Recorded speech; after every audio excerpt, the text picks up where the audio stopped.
क्या गाजा युद्ध के चलते अरब वर्ल्ड विश्व युद्ध की आग में झुलसने वाला है? क्या मिडिल ईस्ट में न्यूक्लियर हथियारों का इस्तेमाल होने वाला है?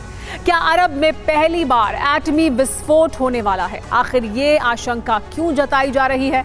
तो इसके पीछे की वजह है अमेरिकी खुफिया एजेंसी की एक रिपोर्ट, जिसमें दावा किया गया है कि 12 घंटे के बाद जैसे ही सीज फायर खत्म होगा, जैसे ही इजरायली सेना का मिलिट्री ऑपरेशन शुरू होगा, तभी ईरान अपने प्रॉक्सी संगठनों के साथ बैटल ग्राउंड में कूद जाएगा।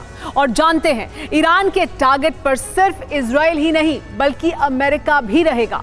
और शायद यही वजह है कि अरब में छिड़ी न्यूक्लियर रेस में महाशक्ति अमेरिका भी पूरी ताकत के साथ उतर चुका है।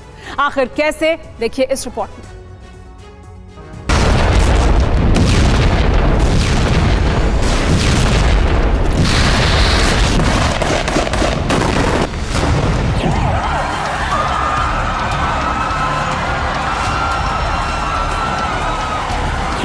कागजी सीजफायर का दी एंड होने वाला है।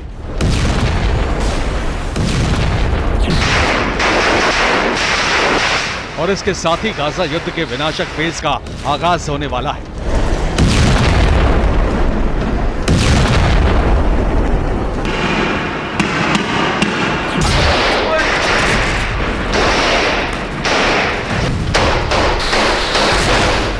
जिसमें सिर्फ इजराइल या फिर हमास के लड़ाके ही नहीं बल्कि पूरी ताकत के साथ ईरान भी उतरेगा।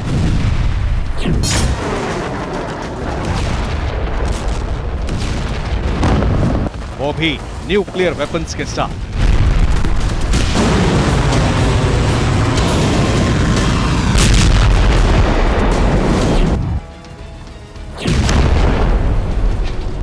सिर्फ 12 घंटे का वक्त बचा है और इन 12 घंटों के बाद कथित सीज फायर पूरी तरह खत्म हो जाएगा।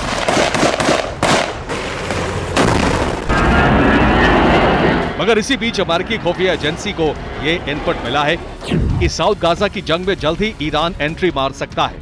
ईरान अपने प्रॉक्सी संगठनों के साथ हमले कर सकता है। अमेरिका और इजरायली ठिकानों पर हमला हो सकता है। इतना ही नहीं, मिडिल ईस्ट में ईरान बड़े अटैक कर सकता है। जी हां, अमेरिकी खुफिया रिपोर्ट में यह दावा किया गया है कि जैसे ही साउथ गाजा में इजरायली ऑपरेशन शुरू होगा, इस बार आईडीएफ का पलटवार ईरान करेगा, वो भी अपनी प्रॉक्सी संगठनों के साथ मिलकर।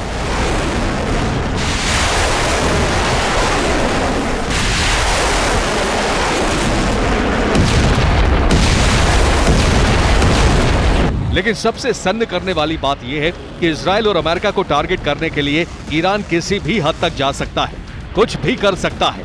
आशंका तो इस बात की जताई जा रही है कि पहली बार मिडिल ईस्ट में एटमी वॉर का आगाज हो सकता है, जिसकी शुरुआत कोई और नहीं बल्कि ईरान ही करेगा।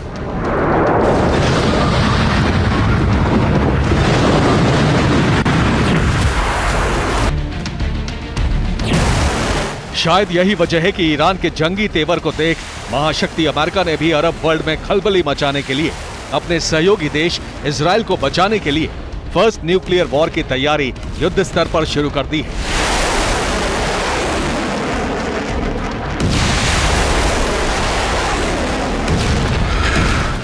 और सबसे ज्यादा गौर करने वाली बात यह है कि इस बार अमेरिका अकेला नहीं बल्कि पूरी ताकत के साथ अरब वर्ल्ड में एंट्री मार रहा है। आखिर कैसे, ये भी जान लीजिए। 15 साल बाद अमेरिका के परमाणु बम ब्रिटेन को ट्रांसफर। यूएस का B-2 spirit bomber B-61-12 atom bomb से लोड। ब्रिटेन ने अपने 8 युद्धपोत सुएज कैनाल की तरफ रवाना किए। नॉर्वे और जर्मनी सुपरसोनिक हथियार बनाने की तैयारी में जुटे।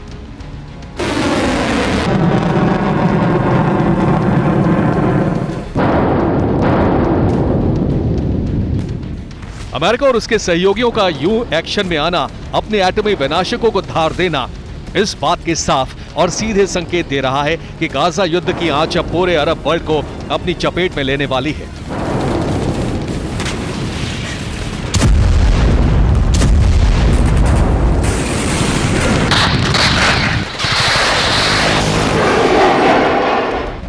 यकीन मानिए, अगर अरब में युद्ध छिड़ा तो इस बार अरब की जंग गोला बारूद से नहीं बल्कि न्यूक्लियर विनाशकों से लड़ी जाएगी, जिसे जंग का सबसे विध्वंसक हथियार माना जाता है।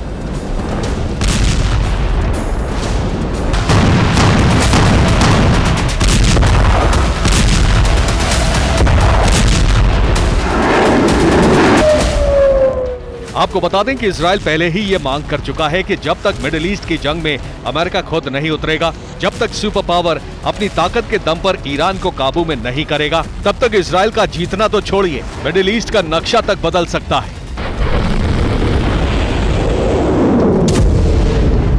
हालांकि अब तक बाइडेन खुद सीज फायर के पक्ष में थे, मगर बीते 24 घंटों में मिडिल ईस्ट में कुछ ऐसा हुआ जिसके बाद बाइडेन का माथा ठनक गया। आखिर कैसे, ये भी जान लीजिए। यमन में हूती विद्रोहियों ने यूएस वॉरशिप पर ड्रोन अटैक किए। ईरान और रूस के बीच 70 लड़ाकू विमानों का सौदा हुआ।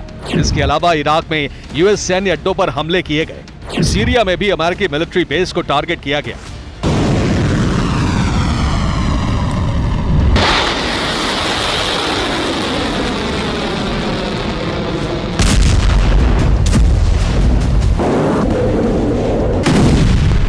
ईरान और उसके प्रॉक्सी संगठनों ने मिडिल ईस्ट में जो आक्रामकता दिखाई, उससे अमेरिका के होश फाख्ता हो गए। वहीं इजराइल भी सन्न रह गया, क्योंकि अगर ईरान ने जंगी मोर्चा संभाला, अगर वो गाजा युद्ध में कूदा, तो फिर अरब वर्ल्ड में जंगी आग भड़कना तय है।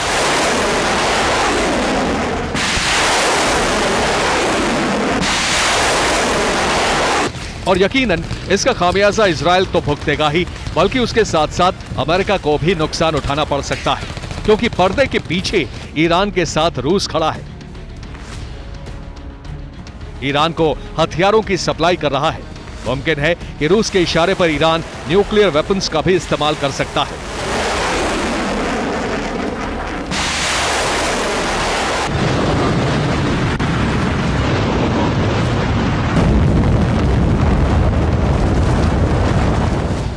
लिहाजा ऐसा ना हो, गाजा की जंग विश्व युद्ध में तब्दील ना हो, उसमें ईरान और रूस का दबदबा ना बढ़े, इसके लिए अमेरिका ने अभी से मिडिल ईस्ट के चारों तरफ हैवी डिप्लॉयमेंट कर दी है। जल थल नभ तीनों वॉर फ्रंट पर जंगबाजों की तैनाती कर दी है।